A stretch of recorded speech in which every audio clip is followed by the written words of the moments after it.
저는 어제 5.18 기념식에 갔다 왔는데요. 예.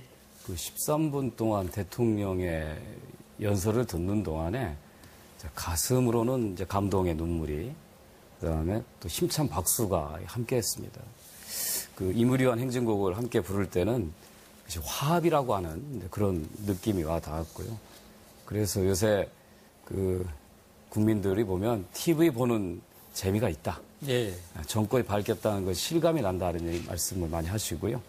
그리고 뭔가 좀 새로운 시대에 대한 기대감이 높다 이렇게 느껴지는데, 저는 최근의 인사로서는 그 피우진 중령을 그 보훈처장으로 임명한 거 굉장히 높게 평가합니다. 아니, 여성들의 진출에 있어서의 유리천장을 했었는데 실제 군인이고 애국자인데 잘못된 제도 관행 때문에 본인의 뜻을 못 펼쳤잖아요. 그걸 아주 과감하게 발탁했다 하고, 또 김상조 교수를 공정거래위원장으로 낙점하고도 사실 좀 놀랐습니다. 왜냐하면 줄기차게 재벌개혁을 주장했던 사람인데, 되게 이제 정권을 맡으면 뭔가 좀 화합하려고 하고 타협하려고 하는 경향이 생길 수가 있는데, 과감하게 원래 했던 것을 실천하겠다고 높은 의지를 보여서 요새 어느 정도 만족하냐 부르면 제가 뭐 같은 당 소속이고 문재인 대통령 지지해서가 아니라 뭐 120%, 200% 만족하다고 얘기를 할 만합니다.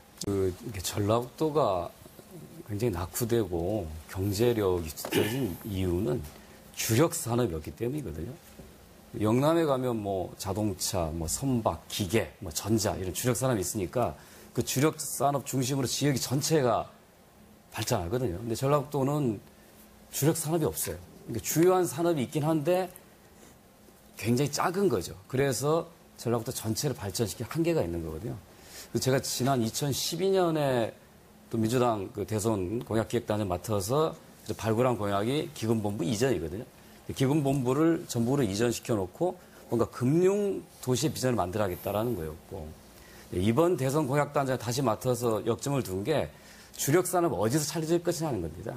이제 기관은 이제 기본부 이전해서 금융 비전으로 가고, 탄소산업법은 통과시켜서 뭐 어느 정도 기반에 올라왔는데, 전통적인 농도인 전라북도를 농업에 머무르는 게 아니라 식품산업, 서비스산업, 그다음에 바이오와 같은 이런 산업으로 발전시키기 위해서 뭐 할 것인가라는 거였는데, 처음에 이제 도에서는 이제 농생명 밸리라고 아까 얘기했던 5개 클러스터를 묶어서 실리콘밸리처럼 농생명 밸리를 얘기했고, 근데 그거를 이제 문재인 후보가 그걸 또 한 단계 떨어뜨려서 클러스터라고 또 표현했어요. 그래서 제가 그랬어요.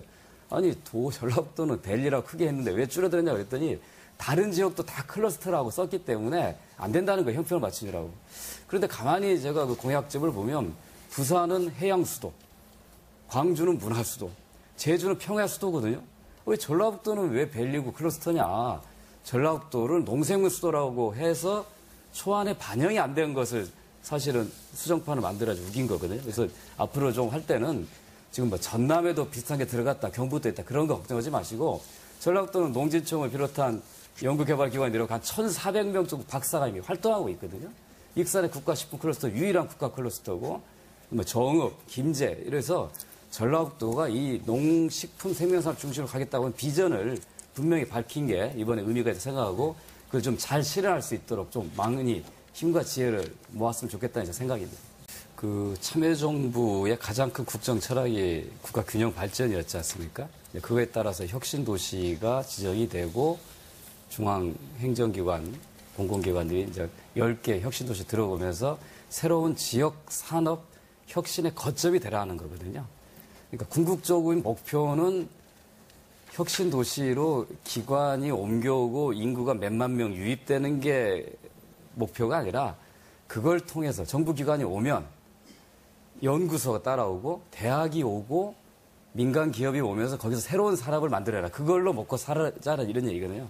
그래서 전라북도는 이제 농진청 중심의 농업 R&D가 이제 왔고, 그다음에 지난번 대선 때 기금본부 이전하면서 이제 금융도시라고 하는 이제 꿈, 하나는 이제 농업 중심의 발전 방안, 하나는 이제 금융도시 꿈을 꿨는데, 혁신도시 관련돼서 혁신도시 관계자들이나 이 중앙정책 담당자 만나보면 1단계 하드웨어 사업 끝났다. 근데 이게 오기만 왔지 과연 산업적인 연관성을 가지고 발전할 수 있느냐에 대해서는 낮은 평가거든요. 그래서 저는 거기에 있어서 나주를 예로 들었는데요. 나주는 한전이 가면서 이미 100여 개 관련 에너지 기업들이 동반 입주했습니다. 이게 한 300개까지 늘어난다는 거예요.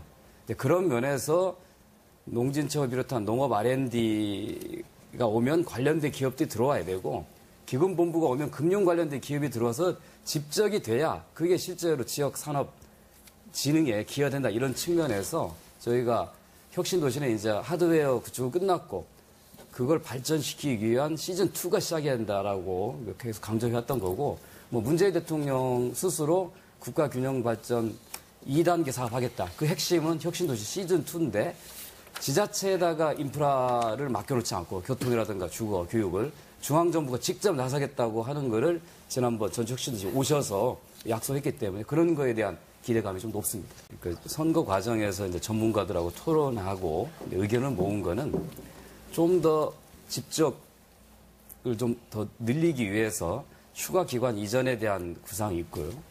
그다음에 기업들이 실제로 와야 거기서 일자리가 창출되고 부가 만들어지는 거니까 기업 이전에 대한 인센티브 부여 방안에 대해서까지는 마련이 되어 있습니다. 그거는 뭐 일부는 발표도 했으니까요. 근데 이제 우리가 이제 고민하는 건 그게 온다고 하더라도 지역이 그걸 잘 활용해서 지역 경제 활성화, 지역 산업 부흥을 할 수 있는 자체 역량, 아까 말씀드린 혁신 역량을 갖춰야 된다는 거예요. 안 오면은 그 사람들 왔다가 그냥 가버리거든요. 그게 전라북도가 준비해야 될 내용이라고 하는 걸 꼭 저희가 강조합니다. 근데 이번 대선의 그 문재인 후보의 구호는 나라를 나라답게였거든요. 정말 온 국민이 환호하는 그런 좋은 나라에서 살아갈 수 있겠다고 하는 기대감이 그 어느 때보다도 충만해 있는 것 같습니다. 현재 문재인 정부는 초기 일은 아주 잘하는 것으로 보입니다. 근데 이것이 임기가 끝날 때까지 계속 지속되면서 정말 대한민국 국민들이 나라가 달라졌구나. 대통령이 바뀌고 정부가 새로 출범하니까 달라졌구나라고 하는 걸 느낄 수 있도록 저희도 열심히 노력할 거고요. 더구나 이번 대선에서 전라북도 도민들이 문재인 후보에 가장 높은 지지를 보내주셨기 때문에 그것에 대해서 문재인 대통령이나 정부, 저희 민주당이 확고하게 인식하고 있어서 앞으로 전라북도를 위한 좋은 소식들을 많이 만들 수 있도록 노력하겠습니다.